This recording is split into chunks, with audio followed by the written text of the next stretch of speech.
அதாவது முதலில் கடந்த 50 நாட்களாக 100 முறை மேகதாது பிரச்சனை, காவிரி பிரச்சனைக்காக அனைத்து கட்சி கூட்டத்தை முதலமைச்சர் அவர்கள் கூட்ட வேண்டும் என நாங்கள் சொல்லியிருக்கின்றோம். ஆனாலும் கூட்டாத முதலமைச்சர் அவர்கள் நாளை தொகுதி மறுசீரமைப்பு சம்பந்தமாக தமிழ்நாட்டில் உள்ள மக்களவை, மாநிலங்களவை உறுப்பினர்கள் கூட்டத்தை கூட்டியிருக்கின்றார். மேகதாது பிரச்சனை, காவிரி பிரச்சனை தமிழ்நாட்டில் உள்ள மைய பிரச்சனை, மிக முக்கிய பிரச்சனை, வாழ்வாதார பிரச்சனை, விவசாய பிரச்சனை, உணவு பாதுகாப்பு பிரச்சனை, குடிநீர் பிரச்சனை. இது சம்பந்தமாக அனைத்து கட்சிகளும் அனைத்து கட்சி கூட்டத்தை கூட்ட வேண்டும் என்று சொல்லியும் கூட்டாத முதலமைச்சர் அவர்கள் இன்னும் இந்த தொகுதி மறுசீரமைப்பு சம்பந்தமாக மத்திய அரசு இன்னும் அறிவிக்கவில்லை. எப்பொழுது சட்ட மசோதா கொண்டு வருவோம் என்று தெரிவிக்கவில்லை.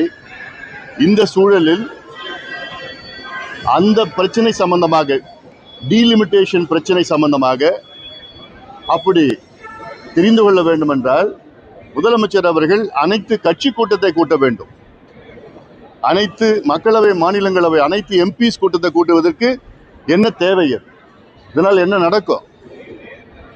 நீங்க அனைத்து கட்சிகளை அழைத்து இது சம்பந்தமான விவாதம் செய்யுங்கள். ஆக எங்களுடைய நோக்கம்னா, நாளை கூட்டத்திற்கு என்ன எங்களுடைய கருத்து என்னன்னா, இது காங்கிரஸ் தமிழக அரசுக்கு அழுத்தம் கொடுத்து இதனால் திமுகவின் நிலைப்பாட்டை தெரிந்து கொள்ளத்தான் நாளை இந்த கூட்டம் முதலமைச்சர் தலைமையிலே நடைபெறுகிறது.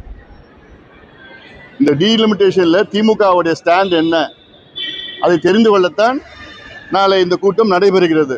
இது எங்களுடைய கருத்து. இது எங்களுடைய கருத்து மட்டுமல்ல, பொதுவாக அரசியல் தெரிஞ்சவர்களுடைய கருத்து. அதனால இப்போ தேவை இந்த மேகதாது காவிரி பிரச்சனை.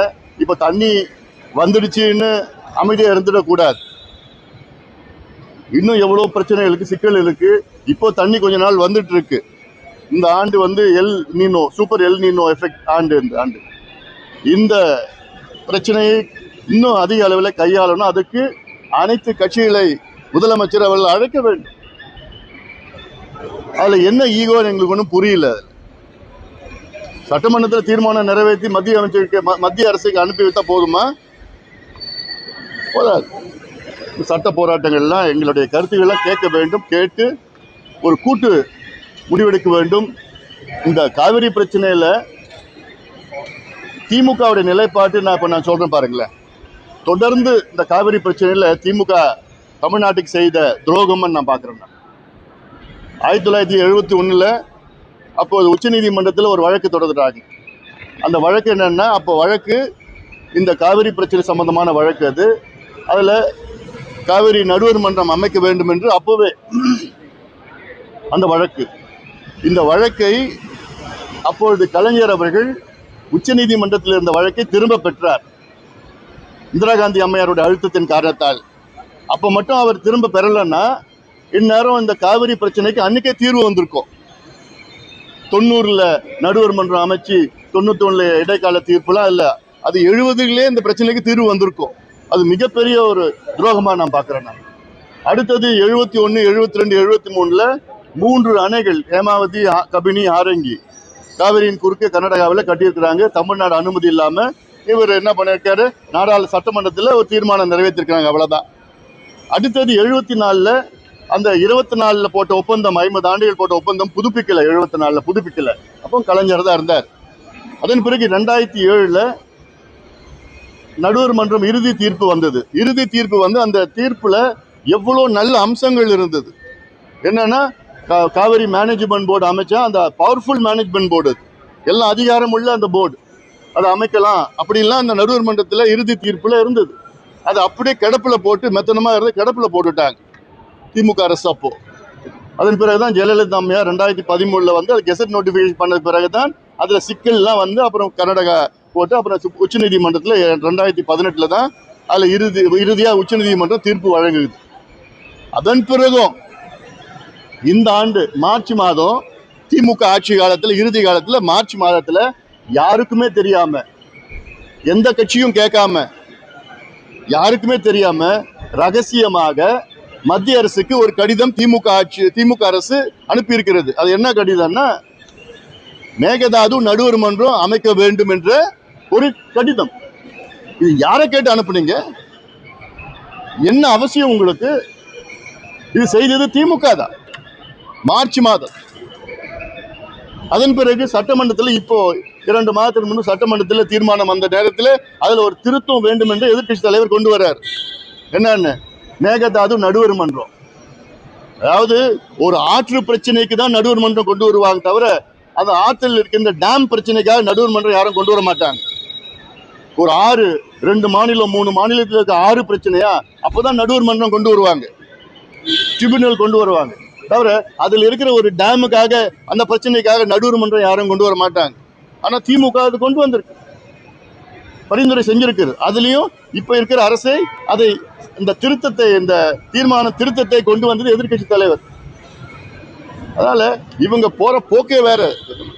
ஆனாலும் இப்ப நான் மறுபடியும் இந்த பிரச்சனைக்கு வரேன். நான் இந்த அனைத்து கட்சி கூட்டத்தை கூட்ட வேண்டும். அதன் பிறகு இப்போ பட்ஜெட்டை பத்தி கேட்டீங்க. இந்த பட்ஜெட்ல பாத்தீங்கன்னா தமிழக அரசு ஒரு வேற விதமான ஒரு டைரக்ஷன்ல போயிட்டு இருக்கு. என்ன எதுக்குன்னா, இந்த வேலை வாய்ப்பு சம்பந்தமா. அதாவது அரசு வேலைகள் எல்லாமே ஒன்று தற்காலிக வேலைகள் அல்லது தனியார் வேலைகளாக, ஒன்று பிரைவேடைசேஷன் ஆஃப் கவர்மெண்ட் ஒர்க்ஸ், இல்லைன்னா டெம்பரரி ஒர்க்கர்ஸ். இந்த நோக்கி தான் போயிட்டு இருக்கு. இப்போ ஒரு உதாரணம் எடுத்துங்க, போக்குவரத்து துறையில் இப்போ அந்த பேருந்துகளை இயக்கணும்னா அரசு நிதி கொடுக்குமா, அந்த பேருந்துகளை தனியார் நிறுவனங்கள் இயக்குவாங்களா, அந்த எலக்ட்ரிக் வெஹிக்கிள்ஸ் எல்லாம், எலக்ட்ரிக் பஸ். இது திமுக தான் கொண்டு வந்தாங்க. ஆனா நீங்க எதுக்கு அவங்களை பின்பற்றுறீங்க? அதே போன்று இபி மின்சாரத்துறையில அந்த தற்காலிகமா இருக்கின்ற பணியாளர்களை அது அவங்களுடைய பணி நிலைப்புலாம் ஒன்றும் கிடையாது, இன்னும் தற்காலிகமாக தான் இருக்கணும். அதுலேயும் எப்படி கான்ட்ராக்ட் கொடுக்கலாம்? துப்புரவு பணியாளர்கள் அவங்கள தனியார் மயமாக்குறது, அந்த வேலைகள்லாம் எல்லாமே இப்போ தனியார் மயமாக்குகின்ற ஒரு சூழல். இப்போ ஒரு ஜிஓ ஒன்று இருக்கேன் கையில். இல்லை என்னன்னா, சமீபத்தில் மான்டெக் சிங் அலுவாலியா அவரை தமிழ்நாடு அரசு ஒரு ஐவர் குழு, அவர் தலைமையில் ஐவர் குழு தமிழ்நாட்டுக்கு வருவாயை எப்படி எந்த துறையில் ஈட்டலாம் என்று, அது வரி வருவாய், வரி அல்லாத வருவாய் எப்படி கொண்டு வரலாம், இப்படி எல்லாம் சேர்ந்து ஒரு குழு அமைச்சு அதற்கு பரிந்துரையை சொல்லியிருக்கிறார். அதுல டேர்ம்ஸ் ஆஃப் ரெஃபரன்ஸ் எல்லாம் பாத்தீங்கன்னா,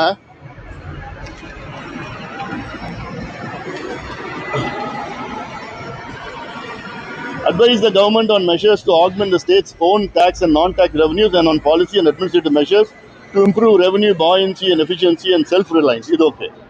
Identify new and under-tapped sources of revenue and to examine non-tax avenues including PSU dividends, land and asset monetization and improved user charges. இதில் தான் இருக்கு. அதாவது தமிழ்நாட்டில் இருக்கிற அரசு நிலம், இதுல எப்படி வருவாய் ஈட்டலாம்? ஒன்று நிலத்தை விற்கிறது, இல்லை நிலத்தை லீஸ் கொடுக்கறது.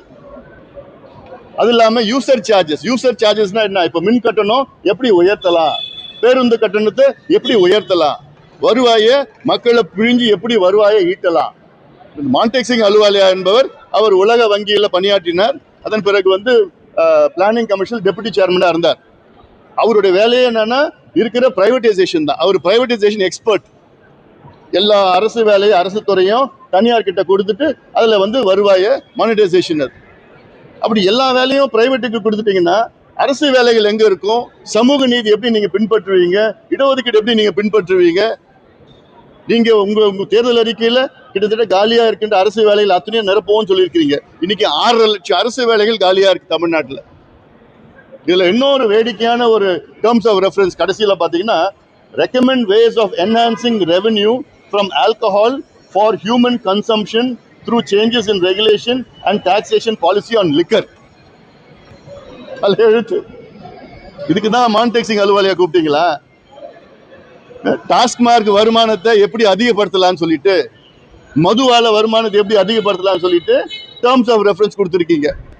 ஒரு பக்கம் நீங்க படிப்படியா மது விலக்கு கொண்டு வருவோம்னு சொல்றீங்க, மற்றொரு பக்கம் நீங்க மதுவில் எப்படி கூடுதலா வருமானத்தை எப்படி ஈட்டலான்னு, அப்ப என்னதான் உங்களுக்கு நிலைப்பாடு? இது இல்லாம மது விற்கிறதுக்கு ஒரு தனியா ஒரு செயலி வருதுன்னு சொல்லிட்டு இருக்கிறாங்க, ஒரு ஆப். உங்களை மக்கள் தேர்வு செய்ததுக்கு காரணமே கடந்த திமுக ஆட்சியில பெண்களுக்கு பாதுகாப்பு இல்லை, இந்த மதுவால போதை பழக்கத்தால பெண்களுக்கு பாதுகாப்பு இல்லை, பெண் குழந்தைகள் பாதுகாப்பு இல்லை, அதனால உங்களை தேர்வு பண்ணியிருக்கிறாங்க.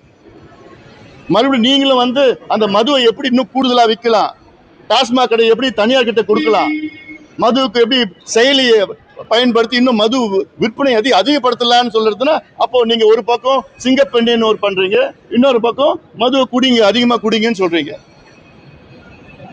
இதெல்லாம் மக்கள் புரிஞ்சுட்டு இருக்காங்க.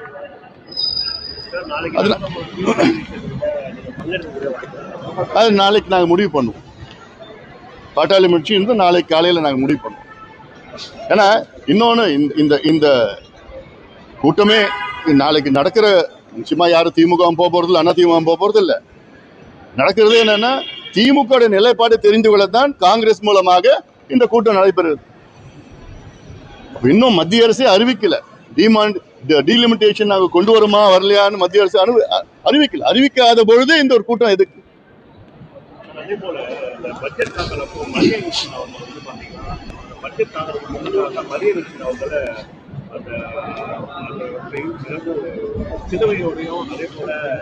சட்டமன்ற மாதிரி தொடர்ச்சியாக இந்த மாதிரி விஷயங்களை போய் இதே மாதிரி நாளைக்கு மத்திய பட்ஜெட் தாக்கல் பண்ணும் போது நிர்மலா சீதாராமன் ஒரு ஆவணங்களையும்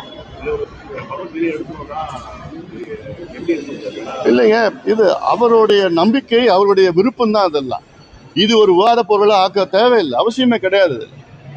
அவருக்கு என்ன நம்பிக்கை இருக்கோ அதுல வழிபடலாம். இது இந்திய நாடு, சுதந்திர நாடு. அதனால இது ஒரு விவாத பொருளா நம்ம வைக்க தேவையில்லை. இப்போ நான் அடுத்தது வேளாண் பட்ஜெட் பாட்டாளி மக்கள் கட்சி கடந்த 19 ஆண்டு காலமாக நிழல் வேளாண் பட்ஜெட்டை போட்டு வருகின்றோம், வெளியிட்டு வருகின்றோம். இவ்வளோ காலம், அதாவது 13 ஆண்டுகள் எங்களுடைய போராட்டத்துக்கு பிறகுதான் கடந்த திமுக ஆட்சி 2021 வேளாண் பட்ஜெட் வேளாண் துறைக்கு தனியாக பட்ஜெட்டை அறிவித்தார்கள். ஆனால் அறிவித்து வேளாண் துறைக்கு ஒதுக்கீடு பார்த்தீங்கன்னா ஒன்றுமே கிடையாது. இப்போ கூட பார்த்தீங்கன்னா, இப்போ இந்த வேளாண் பட்ஜெட்ல 14,000 கோடி வேளாண் துறைக்கு அறிவிப்பு. இந்த 14,000 கோடி அறிவிக்கிறதுக்காக நீங்க தனியா பட்ஜெட்டை போடுறீங்க. அப்போ எதுக்கு உங்களுக்கு தனி பட்ஜெட்? அது மெயின் பட்ஜெட்டை சேர்த்துட்டு போலாமே. நீங்க தனி பட்ஜெட் நீங்க வேளாண் துறைக்கு போடுனீங்கன்னா அதுக்கு ஒரு முக்கியத்துவம் கொடுக்கணும். நிதி ஒதுக்கீடு செய்யணும். இப்போ உங்க பட்ஜெட் பாத்தீங்கன்னா 4,63,000 கோடி. 4,63,000 கோடிக்கு பட்ஜெட்டை போடுறீங்கன்னா அதுல 25 விழுக்காடு வேளாண் துறைக்கும் வேளாண் துறை சார்ந்த துறைக்கும் கொடுக்கணும், அலோகேட் பண்ணணும். 25% ஆஃப் தியர் டோட்டல் பட்ஜெட். ஆனா எவ்வளவு அதுல ஒதுக்கீடு பண்ணிருக்கிறாங்கன்னா 58,000 கோடி. மொத்தத்துல கிட்டத்தட்ட 1.25 லட்சம் கோடி ஒதுக்கீடு செஞ்சிருக்கணும். 58,000 கோடி. அந்த 58,000 கோடி எப்படின்னா, ஊரக வளர்ச்சி துறையில 100 நாள் வேலை வாய்ப்பை 125 நாளா உயர்த்தி இருக்கிறாங்க, மத்திய அரசு அறிவிச்சிருக்கிறாங்க. அதற்கு தமிழ்நாட்டுடைய பங்களிப்பு 40-60 ரேஷியோல தமிழ்நாட்டுடைய பங்களிப்பு கூடுதலா 12,000 கோடி ஊரக வளர்ச்சி வழியில் கொடுத்துதான் ஆகணும். அதை சேர்த்து ஏதோ 58,000 கோடி வந்துடுச்சு.